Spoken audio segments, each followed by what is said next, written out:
Cyber Threat Alliance is the first industry trade association, so it's competitors in the space, but cybersecurity practitioners getting together to tackle problems of threat intelligence sharing and much more that we've set up with our new governance structure as well.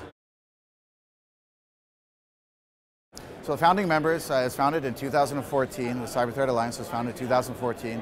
Fortinet, Symantec, Intel Security, and Palo Alto Networks. We just recently, this week, we're pleased to bring on board also Checkpoint and Cisco as additional founding members to the group as well.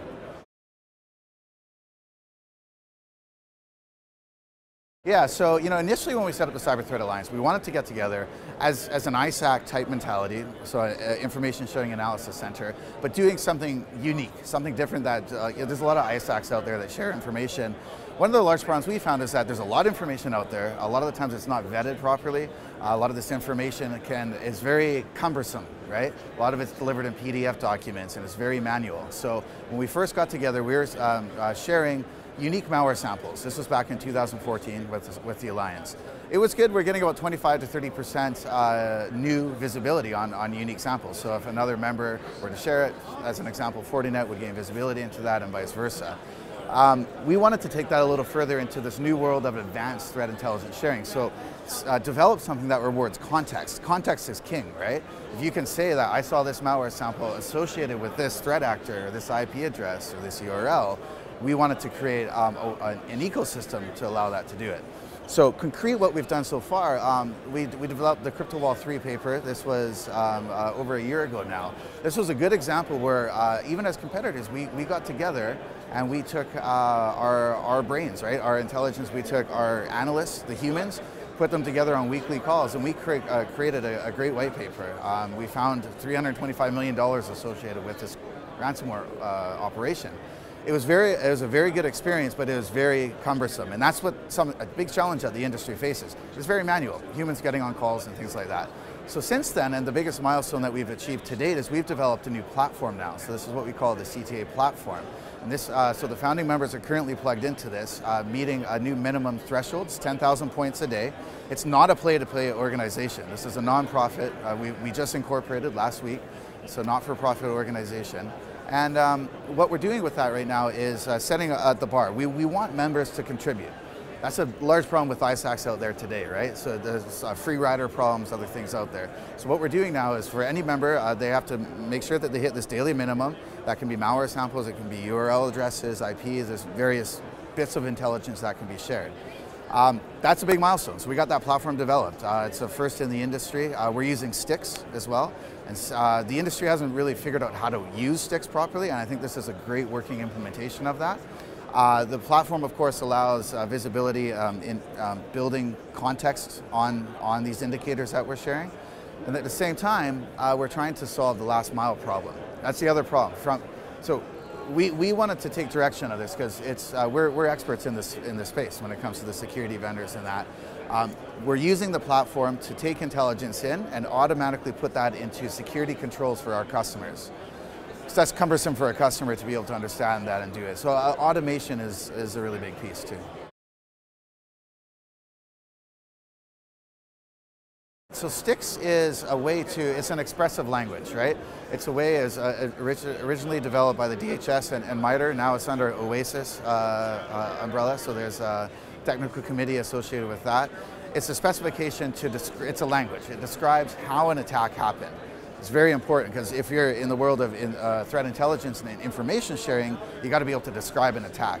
So it's a format where we can transport intelligence, and then it's up to us as security vendors and the Cyber Threat Alliance to be able to interpret that and to take action to that. So STIX itself doesn't allow any action. It's a way to express language, but we're taking an industry standard now, and that's something we're mindful of with the Cyber Threat Alliance, and we're putting that into our own implementations on the back end, and the CTA platform as well.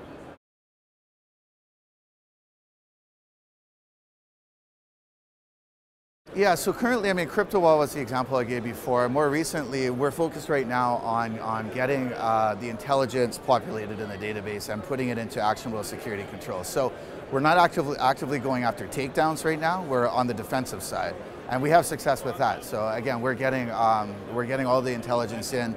That was the first building block of the CTA. So now we have the active members plugged in, taking in intelligence, putting that into control. So we have success stories across the board. With Fortinet as an example, we're taking in intelligence, we're putting it into our security fabric. So this is the integrated approach to intelligence and technology. So we're putting that out to our customer base. We're seeing active detections on this intelligence. So that's a direct indication that what we're getting is useful and that we can actually stop it and do something about it, right? And that overall reduces, you know, at the end of the day, collectively together, we realize as cybersecurity practitioners, our products are out there across the world in all these data centers, all these different customers. So collectively together, if we can share that intelligence and implement it into our security controls, that's going to make it much more expensive for the cyber criminal operators to operate because it's a much larger defensive barrier that they have to hop through. Yeah.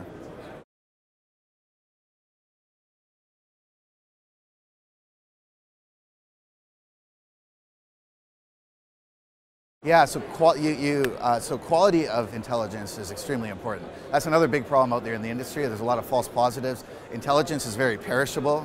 If I share something with you and it's a week too late, or even if now, what used to be sufficient to share intelligence in weeks before has gone to days, to hours, and almost near real time now. And that's what this is about, real-time automation to be able to do that.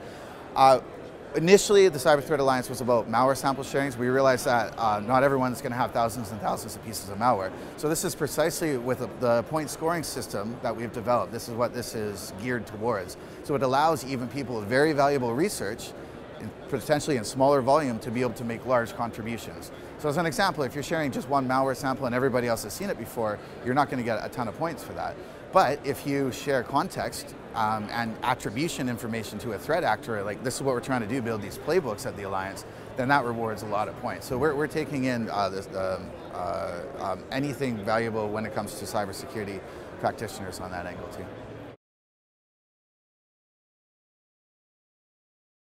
So right now, we're focused on building our affiliate member base. You're going to see new people coming on board. There's been a lot of interest, just me here at RSA talking to people about it. This is something that's real now, and there's vested interest from, you know, we have an inaugural board now, the CEOs of these global cybersecurity companies pushing it down. And they're extremely enthusiastic about this. Myself, I'm on the steering committee of the Cyber Threat Alliance, and I'm working with all those guys. When it comes to the new memberships, we're actively talking to new members at RSA. There's been good interest, so you're going to hear about that coming down. We can't announce them yet, of course. But the idea is right now we're focused on building that membership base. Affiliate members is what we're focused on. These affiliate member levels, they come in and they have inputs into the CTA. So we have standing committees set up. We have policies and procedures, policies and standards, algorithm and intelligence. So if there's interest from these affiliate members, they're not just getting access to the intelligence, they also have a voice. And that's what we're doing as a policy and standard as an example. We don't want to be like an IEEE where we're ratifying the things and standards, but collectively we're the experts, it's in our wheelhouse, so we can push that collective voice out to the industry. And that's been very exciting to a lot of the potential members I've been talking to.